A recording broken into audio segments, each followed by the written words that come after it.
दोस्तों good morning. दोस्तों भारतीय रेलवे हर साल करोड़ों यात्रियों को यात्रा का सबसे पसंदीदा साधन है।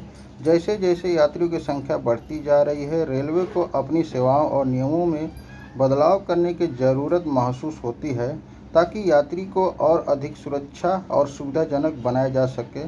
साल 2025 में रेलवे ने टिकट बुकिंग से जुड़े कई नए नियम लागू किए गए हैं जो 10 मई से पूरे देश में प्रभावित हो गए हैं। इन नए नियमों का उद्देश्य टिकट बुकिंग सिस्टम को डिजिटल, सुरक्षित और यात्रियों के लिए आसान बनाना है। इन नियमों में ओटीपी वेरिफिकेशन से लेकर वेटिंग टिकट पर यात्रा की मनाही, एडवांस बुकिंग विंडो में बदलाव, रिफंड प्रक्रिया में तेजी, लगेज लिमिट और टिकट कैंसिलेशन चार्ज जैसी कई अहम बातें शामिल हैं। रेलवे ने इन बदलावों के जरिए टिकट दलालों पर लगाने वाले फर्जी बुकिंग रोकने और यात्री को बेहतर अनुभव देने का दावा किया है। आइए जानते हैं कि 10 मई 2025 से लागू हुए नए ट्रेन टिकट बुकिंग नियमों में क्या-क्या बदलाव हुए हैं, इनका यात्रियों पर क्या असर पड़ेगा और आपको टिकट बुक करते समय किन बातों का ध्यान रखना ज़रूरी है। तो दोस्तों, आप लोगों से रिक्वेस्ट है कि मेरे चैनल पर पहली बार आए तो मेरे चैनल को सब्सक्राइब करके बेल आइकन को दबा दें ताकि आप लोगों का ऐसे नोटिफिकेशन तुरंत मिल सके। ओटीपी वेरिफिकेशन टिकट बुकिंग में सुरक्षा की नई शुरुआत अब हो गई है। अब आईआरसीटीसी या रेलवे काउंटर से टिकट बुक करते समय मोबाइल नंबर पर ओटीपी आएगा। जब तक ओटीपी वेरीफाई नहीं होगा, टिकट बुकिंग पूरी नहीं होगी। यह नियम सभी यात्रियों पर लागू है, चाहे वे रजिस्टर्ड यूजर हो या गेस्ट यूजर हो। इससे फर्जी बुकिंग, दलाली और टिकट ब्लॉकिंग जैसे समस्या कम होगी। फायदे आपको बता देता हूं कि असली यात्रा की पहचान सुनिश्चित हो जाएगी, टिकट दलालों पर लगाम लग जाएगा, यात्रियों की प्राइवेसी और डेटा सुरक्षित रहेगा।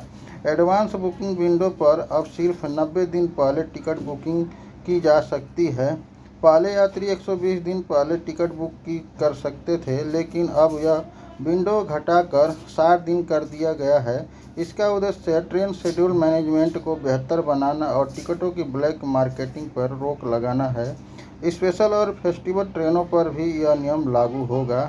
वेटिंग टिकट पर यात्रा की मनाही, अब बिना कंफर्म टिकट यात्रा नहीं कर सकते।